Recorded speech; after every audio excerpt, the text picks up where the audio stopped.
임마누엘 성가대 감사드립니다. 1984년 강변가요제를 통해서 혜성처럼 등장한 가수가 있습니다. 이 강변가요제의 대상을 받은 가수인데요. 노래 제목만 대도 여러분이 아실 것 같아요. 제2에게. 가창력이 어마무시한 이선희라는 가수입니다. 이 가수가 바로 그 다음 이듬해인 1985년에 자신의 정규 1집을 발표하게 됩니다. 이 1집의 타이틀곡이라고 하죠. 이 타이틀곡이 제목이 뭐냐면은 아 옛날이요. 한 소절 불러보고 싶지만 자제하겠습니다. 갑자기 왜 제가 아 옛날이요 라는 이 노래의 제목을 언급을 하느냐, 여러분들이 제가 이 얘기를 하면은 그 얘기를 하실 것 같아서 그래요. 여러분 세례 언제 받으셨습니까? 아 옛날이요. 그죠? 세례를 너무 오래전에 받으셔서 뭘 공부를 했는지 도대체 기억이 나지 않을 것 같아요. 근데 세례 공부를 하다 보면은 예수 그리스도에 대해서 그리고 하나님에 대해서 우리의 신앙생활 전반적인 부분을 다 아울러서 공부를 하게 됩니다. 그 중에 하나님에 대한 부분을 우리가 공부를 하게 되는데, 하나님의 도덕적 성품을 우리가 공부를 하고, 그리고 하나님의 특성에 대해서 공부를 합니다. 하나님의 특성, 대한예수교 장로회 총회 학습세례 문답지에 보면은 하나님의 특성을 6가지로 분류를 해서 이야기를 합니다. 이 시간은 좀 공부하는 시간이 됐으면 좋겠습니다. 그래서 여러분이 마스크를 다 꼈기 때문에 첫째 따라하시기 바랍니다 이러면은 좀 부담스럽잖아요, 마스크를 꼈기 때문에. 그래서 속으로 반드시 따라하셔야 됩니다. 아시겠죠? 고개 한번 끄덕이시면 됩니다. 첫 번째 하나님의 특성은 자존성입니다. 자, 따라합시다. 자존성. 속으로 따라하시는데도 그냥 겉으로 따라하시네요. 자존성. 이것은 하나님은 어느 것에 의해서 만들어진 것이 아니라 스스로 존재하는 하나님이시라는 거예요. 그래서 스스로 계시다 해서 자존성 이렇게 이야기합니다. 두 번째는 불변성입니다. 따라합시다. 불변성. 하나님은 변하지 않는다는 거예요. 앞에서 이렇게 얘기하고 뒤에 가서 저렇게 얘기하고 하시는 분이 아니시라는 거예요. 하나님은 약속한 것을 반드시 지키는, 변하지 않는, 회전하는 그림자도 없으신 불변성이신 하나님이십니다. 세 번째는 완전성입니다. 따라합시다. 완전성. 하나님은 완전하신 하나님이어서 우리가 찬송할 때도 이렇게 고백을 하죠. 실수가 없으신 신실하신 하나님, 이렇게 표현을 합니다. 하나님은 완전하셔서 모든 것을 다 완벽하게 하나님의 계획 가운데, 섭리 가운데 다 운행하고 계시다는 거죠. 자, 그러면 이 완전성 다음에 또 무엇이냐? 하나님은 영원하십니다. 영원성. 따라합시다. 영원성. 바로 하나님은 영원하신 하나님이신데 시간의 구애를 받지 않으시고 오히려 시간을 통치하시는 하나님이십니다. 그래서 오늘 제목에도 바로 제목에 영원하고 라고 되어져 있죠. 바로 이 영원성을 제가 또 이따가 언급하도록 하겠습니다. 바로 이렇게 하나님은 영원하신 하나님이십니다. 그리고 다섯 번째는 전지성. 따라합시다. 전지성. 하나님은 전지하다라는 것은 모든 것을 다 알고 계신다는 거예요. 우리가 안고 일었음을 아시고 우리의 머리카락까지 세신 바 되신 하나님이시어서 모든 것을 다 알고 계시다는 거예요. 우리가 말은 하지 않고 마음속으로 정말 그 아픈 마음을 하나님 앞에 입을 꼭 다물고 끙끙 앓으면서 하나님 앞에 아뢰는 기도를 할 때도 있잖아요. 그때도 하나님은 우리의 그 마음을 다 아셔서 다 알고 계시다는 거예요. 이게 바로 하나님은 전지성, 모든 걸 다 아신다는 거죠. 그리고 마지막 여섯 번째는 전능성. 따라합시다. 전능성. 하나님은 모든 것이 다 가능하신 분이에요. 그래서 우리에게 기적을 베푸는 하나님이시죠. 오늘은 특별히 이 네 번째와 여섯 번째에 해당되는 영원성과 전능성에 대해서 오늘 본문 말씀을 통해서 하나님의 그 특성, 하나님이 어떤 분인지 알고 우리가 큰 은혜 받기를 간절히 소망합니다. 오늘 요한계시록은 앞으로 되어질 일들에 대해서 이야기를 하고 있습니다. 이것만으로 보더라도 하나님은 시간에 구애받지 않으시는 영원하신 하나님이시며, 그리고 약속한 것, 말씀하신 것을 그대로 다 이루어 주시는 불변하시는 하나님이시라는 걸 우리는 또한 알 수가 있습니다. 이 요한계시록 처음 1장 8절부터 하나님 스스로가 무엇라고 얘기하냐면은 알파와 오메가다라고 이야기를 합니다. 헬라어의 알파벳을 보게 되면은 가장 첫 번째 나오는 그 알파벳 첫 번째가 알파이고, 그리고 맨 마지막에 나오는 그 알파벳이 바로 오메가입니다. 처음과 끝, 바로 이렇게 표현하죠. 근데 오늘 본문 말씀 속에서는 뭐라고 이야기하냐면 이제도 있고 전에도 있다. 그러니까 전에, 바로 한참 전에 과거에도 있었고, 그리고 이제도, 지금도 있고 앞으로 장차 오실 자다라는 것은 모든 시간 속에서 존재하시는 하나님임을 우리에게 말씀하고 있습니다. 자, 그런데 이 요한계시록을 살펴보게 되면은 하나님이 어떠한 분인지 점층적으로 하나님은 이런 분이다라고 소개를 하는데, 그것은 바로 하나님의 영원성을 계속해서 부각시켜주는 방법으로 우리에게 소개를 해주고 있습니다. 요한계시록 1장 17절 말씀 보면은 바로 알파와 오메가라는 이 표현을 뒤이어서 처음과 마지막이다라고 설명을 하고 있고, 요한계시록 21장 6절을 살펴보게 되면은 알파와 오메가 이 표현과 더불어서 처음과 마지막이다라는 표현을 계속해서 연이어서 하고 있습니다. 그리고 마지막 22장에 바로 13절에는 알파와 오메가요 처음과 마지막이요 그리고 시작과 마침이다 라고 이야기하면서 하나님은 영원하신 하나님임을 우리에게 강조를 하고 점증법으로 우리에게 이렇게 소개를 해주고 있습니다. 자, 이 부분은 우리가 또 한 번 또 생각해 봐야 될 부분인데요. 하나님은 영원하신 하나님인데 우리는 이것을 지금 우리가 현재 살아가고 있는 시점에서 잘 적용을 못하는 일들이 굉장히 많습니다. 과거에 사로잡혀 있어서 이전에 나에게 이런 은혜를 내려주셨지, 그리고 그렇게 마무리되어지는 일들이 있습니다. 하지만 그렇지 않죠. 지금 현재로서도 하나님은 우리 가운데 임재하셔서 이 예배하는 곳에서 좌정하셔서 우리의 예배를 받으시는 하나님이시고요. 그리고 이 하나님께서는 앞으로 우리의 미래 가운데에 임하여서 우리가 간구하는 것들 응답하시면서 역사하시는 하나님이시라는 거예요. 그런데 오늘 이 본문 말씀 보게 되면은 나는 알파와 오메가, 나라는 표현을 쓰면서 주 하나님이 이르시되라는 표현으로서 우리에게 설명을 해주고 있습니다. 하나님 스스로가 나는 누구누구이다 뭐뭐이다라는 표현을 쓰고 있는데, 이 부분을 이해하기 위해서는 먼저는 출애굽기 3장 14절 말씀을 우리가 꼭 기억을 해야 됩니다. 하나님께서 이스라엘 백성에게 하나님 자신의 이름을 알려주셨습니다. 지금까지는 한 번도 하나님의 이름을 알려주신 적이 직접적으로 말씀하지 않으셨어요.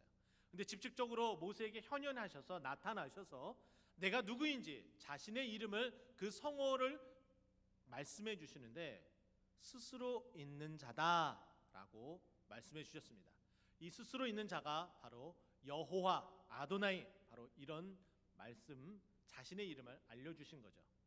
그런데 이 아도나이라는, 이 여호와라는, 스스로 있는 자라는 이 표현을 헬라어로 바꾸게 되면 바로 에고 에임이라는 표현입니다. 오늘 이 본문을 기록하고 있는 사도 요한은 요한계시록의 이 표현, 나는 누구누구이다, 하나님께서 말씀하신 그 부분을 지속적으로 표현을 해주고 있습니다. 뿐만 아니라 사도 요한이 가장 먼저 적은 요한복음에서도 예수님께서 말씀하신 그 부분을 바로 정확하게 나는 누구누구이다 라는 표현 속에서 계속해서 이야기를 하고 있습니다. 먼저는 요한복음 6장 35절 말씀 보게 되면은 나는 생명의 떡이니, 바로 나는 생명의 떡이다 라는 표현 속에 헬라어로 에고 에이미가 들어가게 됩니다. 또 요한복음 8장 12절에서는 나는 세상의 빛이니 라고 말씀하고 있어요. 여기도 동일하게 에고 에이미, 나는 누구누구이다 라고 설명을 해주고 있습니다. 또 요한복음 10장에서는 나는 선한 목자다 라고 이야기를 하고 있고, 요한복음 11장 25절에서는 나는 부활이요 생명이니, 여기서도 에고 에임이 자기 스스로를 여호와다 밝히는 표현으로서 이야기를 하고 있습니다. 또 요한복음 14장 6절 너무나 유명한 말씀이죠. 내가 곧 길이요 진리요 생명이니, 여기서도 에고에임이 자기 자신을 여호와 하나님이라는 표현을 예수님께서 직접적으로 말씀하고 있습니다. 또 요한복음 15장 5절에서는 나는 포도나무요 라고 말씀하고 있습니다.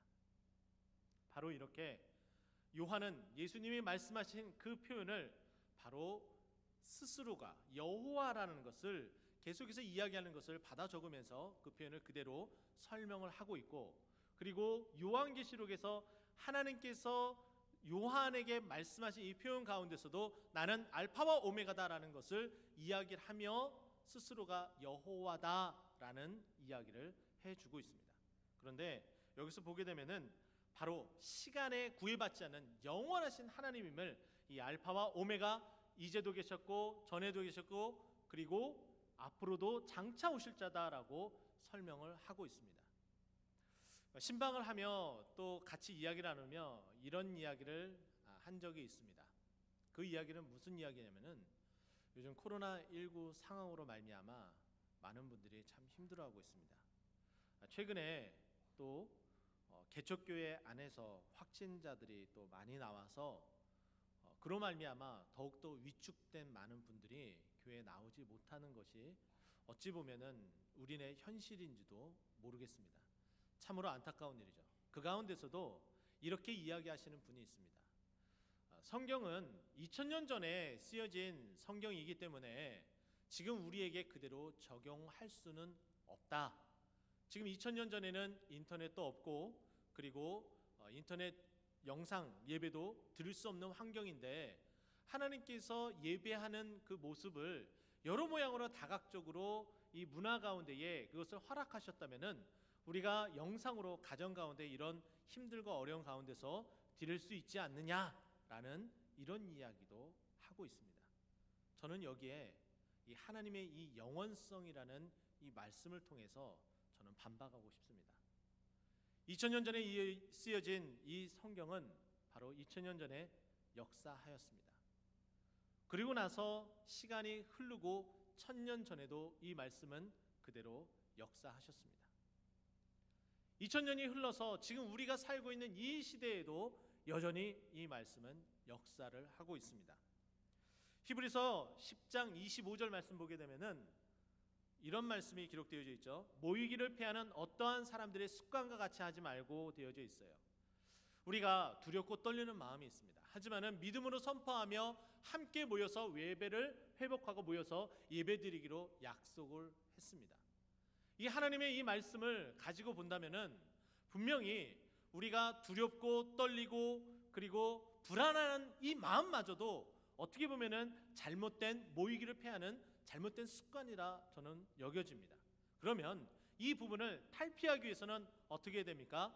바로 10장 24절에 보면은 서로 돌아보아 사랑과 선행을 격려하며라고 되어져 있어요. 그렇게 힘들고 어려워하고 마음속으로 뒤처져 있는 그분들에게 다가가서 권면을 하고 독려해서 나올 수 있도록 해야 돼요. 그러나 참 우리가 힘들어요. 자칫 잘못 독려를 하게 되면은 그분이 우리 교회 안에서 다른 교회로 갈 수도 있고 또 상처받아서 또 교회를 이제 더 이상 안 나오겠다라고 말할 수도 있고 그렇게 결심할 수도 있기 때문이에요. 그러나 보십시오. 2000년 전에 모이기를 피하는 사람들의 습관과 같이 하지 말라는 이 말씀은 여전히 지금 우리가 살고 있는 이 시대에도 여전히 존재하는 줄 믿으시기 바랍니다. 그래서 우리가 더더군다나 스스로가 믿음이 연약해져서 자꾸 자신을 불안한 가운데 들어가게 되는 그 잘못된 그 습관마저도 하나님 앞에 내려놓으며 하나님 이 연약한 나를 도와주셔서 하나님 믿음 있는 모습으로 담대하게 나오게 하여 주시옵소서라고 고백해야 되는 거예요. 그래야지 우리가 모여서 예배드릴 수 있는 그 믿음으로 담대하게 나아갈 수 있는 거죠. 성경은 우리에게 힘들고 어려운 상황 가운데 어떻게 역사했는지 말씀해주고 있습니다. 다윗이 잘못된 결정을 했습니다. 그 잘못된 결정은 자신의 권력과 능력을 힘껏 뽐내고 나타내고 싶어서 인구조사를 하게 됩니다. 하나님이 원하는 인구조사가 아니었죠. 그 인구조사는 하나님의 진노를 사게 되고 세 가지 징계 가운데 다윗에게 선택하라는 선택권을 주어지게 됩니다. 다윗은 고민한 끝에 한 가지를 결정하게 되는데 바로 그것은 기간이 가장 짧은 3일 동안 전염병으로 고생하겠다는 다짐 가운데에 결정을 하게 됩니다. 하나님 앞에 말씀을 드렸죠. 그랬더니 3일 동안 전염병이 창궐하게 되었습니다. 무려 이 전염병으로 말미암아 이 3일 동안 무려 죽은 사람이 7만 명이나 되었습니다. 엄청나게 많은 사람이 죽었죠. 그러나 하나님은 그 가운데서도 역사하셔서 다시금 회복하시고 일으켜주시고 그리고 하나님의 나라, 다윗과 약속한 그 약속, 그 영원하신 그 왕위를 이어가겠다는 그 약속을 이루어 주셨습니다. 이것은 교회사의 역사 가운데서도 또한 동일하게 나타나는데 14세기 유럽을 창궐했었던 패스트, 흑사병은 참혹하리만큼 너무나 참혹하여서 이루 말로 평형할 수가 없습니다. 정확한 통계는 아니지만 최소 7만 7,500만이나 되는 사람들이 죽어나갔다라고 이야기하고 최대치로 유럽 인구의 2억 명이 이 패스트로 인해서 흑사병으로 인해서 죽었다라는 이야기까지 돌고 있습니다. 그러나 이 흑사병 가운데서도 교회는 결코 흔들리지 않았습니다. 왜냐하면 이 교회는 하나님이 주인이시고 하나님께서 통치하시는 하나님의 교회이기 때문에 다시금 일으켜 세우셨다는 거예요. 많은 사람이 죽어갔지만 교회가 그래서 텅텅 비어갔지만 하나님은 다시금 거기서부터 시작하여 교회를 든든히 세워져 갔고 그 든든히 세워져 간 유럽 교회가 미국으로 넘어가고 미국에 있는 그 교회가 다시 든든히 서서 선교사를 파송하고 그 파송된 선교사가 우리나라에 들어와 지금 우리가 예수 믿고 이 자리에 앉아 있게 된 겁니다. 그것은 유럽 교회만이 아니었습니다. 우리나라에서도 바로 이런 일이 있었죠. 바로 125년 전인데요. 우리나라에 전염병이 돌기 시작을 했습니다. 이 전염병은 콜레라였습니다. 이 콜레라가 창궐하기 시작하면서 속수무책으로 당하는 상황까지 이르렀습니다. 그런데 바로 이때에 서양에서 선교사로 우리나라에 들어왔었던 에비슨 선교사라는 분이 진두지휘하며 지금 우리나라의 질병관리본부 정은경 본부장이 열심히 하고 있죠. 바로 그와 같은 역할을 한 에비슨 선교사의 그 역할이 있었기 때문에 콜레라가 아주 빠른 시간 안에 잠식되었다라고 전해지고 있습니다. 이 에비슨 선교사가 이렇게 이야기를 했어요. 빠른 시일 안에 이것을 다 종식시키기 위해서는 항상 손을 깨끗이 씻고 그리고 자신의 개인의 위생을 철저히 하게 되면은 이 콜레라는 바로 잡히게 될 겁니다 라고 이야기했고 그것을 잘 따른 조선의 모든 백성들이 이 콜레라에서 벗어날 수 있었습니다. 지금 질병관리본부에서 늘 우리에게 이야기를 하죠.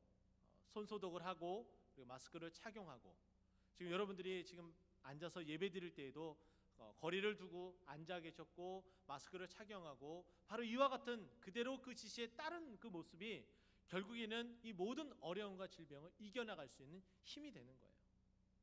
바로 125년 전에 우리나라에서도 그와 같은 일이 있었을 때에 바로 그렇게 선교사를 통해서 교회가 앞장서서 그 일들을 퇴치해 나가고 이겨낼 수 있었습니다. 역사는 계속 되풀이되고 반복이 됩니다. 지금 코로나19 상황 가운데서 교회가 이제는 앞장서야 되겠죠. 더 많이 기도하고 더 철저히 지켜나간다면 영원하신 하나님께서 바로 우리에게 다윗에게 역사하셨던 하나님, 14세기 중세교회에 역사하셨던 하나님, 125년 전에 한국 교회 안에 이 조선 땅에 역사하셨던 그 하나님의 그 역사하심은 앞으로 조속한 시일 내에 종식되어지기를 저는 믿고 있습니다. 여러분 믿으십니까? 그 영원한 하나님을 믿고 의지하며 기도하며 나아가기를 소망합니다. 바로 이 하나님을 우리가 의지할 때에 이 하나님은 또 어떤 하나님인지 오늘 본문 속에 두 번째로 이야기해 주는데, 맨 뒷부분에 보면은 나는 전능한 자다라고 이야기를 해요. 하나님의 특성의 그 마지막 여섯 번째 이 전능하다라는 이 표현은 바로 영어 성경에는 Almight라는 단어로 사용을 하고 있습니다. 이 단어는 또한 우리가 구약 성경에 이렇게 표현하죠. 제가 한번 말씀드린 적이 있는데 만군의 여호와라는 표현을 쓰고 있습니다. 이 만군의 여호와는 전능한 하나님, 능력의 하나님임을 표현하는 표현입니다. 바로 이 전능의 하나님은 능치 못할 일이 없어요. 그래서 우리 아이들이 부르는 그 찬송에도 이렇게 표현하죠. 내 하나님은 크고 힘있고 능히 있어 못할 일 전혀 없네. 그 전능한 하나님은 아무것도 없는 상황에서 말씀으로 이 세상을 창조하신 하나님이십니다. 근데 이 하나님께서, 그 전능하신 하나님께서 요한복음에 특별한 기적, 오늘 요한이 쓴 이 요한계시록을 보기 때문에 요한이 쓴 그 요한복음에 하나님의 기적이 정말로 많이 나타나는데 그 기적을 살펴보면 이렇습니다. 여러분이 잘 알고 계시는 것처럼 물을 포도주로 만드는 전능한 하나님의 역사가 있었습니다. 뿐만 아니라 38년 된 병자 양문 곁에 누군가가 데려다 줘야지 베데스다 연못에 들어가서 치료받을 수 있는 바로 그 38년 된 병자에게도 찾아가셔서 기적을 베푸셨습니다. 전능한 하나님의 역사였다는 거죠. 또 떡 5개와 물고기 2마리로 남자만 5,000명을 먹이는 놀라운 기적, 전능하신 하나님임을 나타내셨습니다. 또 날 때부터 맹인이 눈을 뜨게 하는 역사를 이루어주셨고요. 그리고 예수님께서 그 역사를 이루신 그 모든 역사의 하나하나가 지금 이 자리에도 존재합니다. 첫 번째는 내가 예수 믿는 게 기적이에요. 여러분 믿으십니까? 내가 예수 믿어서 그 믿음이 점점점 자라서 코로나19 상황 가운데서도 두렵고 떨리는 마음이 있을지라도 믿음으로 그것을 이겨내서 예배 가운데에 이 자리에 앉아있는 것이 바로 기적입니다. 전능한 하나님이 계시기 때문에 바로 이것이 가능하다라고 저는 여겨집니다. 바로 이 전능한 하나님께서 앞으로 어떠한 일을 행하실지 여러분 기대하시기 바랍니다. 그것은 좀 전에도 말씀드렸던 것처럼 좀처럼 종식되어질 것 같지 않은 이 모습들, 곧 종식될 것 같은 그 모습 가운데에 다시금 확진자가 발생하고 그리고 확진자가 점점 많아지고 그리고 그것을 연이어서 계속해서 보도하는 그 뉴스를 보면서 다시금 불안해하며 오늘 예배 가운데 나오지 못한 우리 성도님도 많았을 것이라 여겨집니다. 그 가운데서 전능하신 하나님께서 우리를 보호하셔서 우리를 눈동자같이 불꽃 같은 그 눈으로 지켜주셔서 우리가 코로나19의 상황 가운데 빠져들지 않도록 보호해 주실 거라는 거죠. 여러분 이미 다 확인하신 분들도 계신 줄 압니다. 노원구 홈페이지에 들어가게 되면은 34번 확진자에 대해서 그 동선이 언급이 되어집니다. 이 근처 가장 가까운 순복음 도봉교회에 바로 예배 드리러 가게 됐고 이 확진자의 동선이 바로 이렇게 다 확인이 되어져서 지금 순복음 도봉교회는 모든 예배가 다 2주간 영상 예배로 대체한다고 합니다. 우리 교회도 이와 같은 상황에 빠질 수도 있어요. 하지만은 전능한 하나님 앞에 우리 간절하게 기도합시다. 그리고 더욱더 철저하게 우리 스스로를 잘 지켜나가게 된다면 그 전능하신 하나님이 우리를 지켜주시고 우리 교회를 지켜줄 줄 믿습니다. 뿐만 아니라 이로 말미암아 무너지고 있는 주일학교를 회복하실 분도 전능하신 하나님이시고요. 그리고 이 전능하신 하나님께서 무너질 대로 무너졌다고 이야기하는 경제도 일으켜 주실 거라 저는 믿습니다. 우리나라는 참으로 경제대국을 이루기까지 수많은 일들이 있었습니다.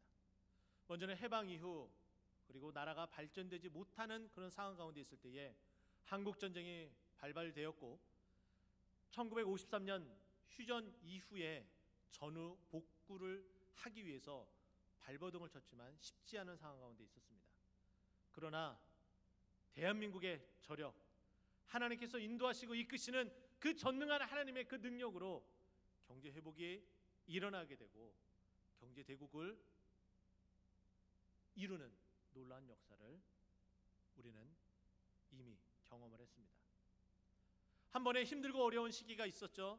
바로 1998년 IMF라는 초유의 사태가 발생했습니다. 그 가운데서도 서로 힘을 모으고 그리고 금을 모아서 이 경제 어려움을 외환 위기를 벗어나고 이길 수 있는 힘이 있었죠. 이 가운데에 하나님께서 역사하지 않으셨다면 과연 어찌 우리 경제가 일어날 수 있었겠습니까? 전혀 그런 일이 발생하지 않을 거라 저는 생각이 되어집니다. 지금 상황을 보게 되면은 IMF보다 더 힘들고 어렵다고 이야기합니다. 전쟁 이후의 삶, 그리고 IMF보다 더 힘들고 어려운 상황, 그 상황보다 더 크신 전능한 하나님께서 우리 경제를 일으켜 주시고 이 나라를 일으켜 주시고 이 교회를 일으켜 주셔서 선교하고 전도하는 데에 부족함 없도록 하나님께서 하늘 문을 여시고 부어 주시리라 저는 믿습니다. 그 믿음 가운데에 우리 함께 나아갔으면 좋겠습니다. 하나님은 시간을 넘나들며 그 영원하신 하나님께서 전능함으로 우리 가운데 역사하실 것인데 우리에게 그렇게 역사하여서 우리가 하나님을 더욱더 높이는데 부족함 없게 할 줄 믿으시기 바랍니다.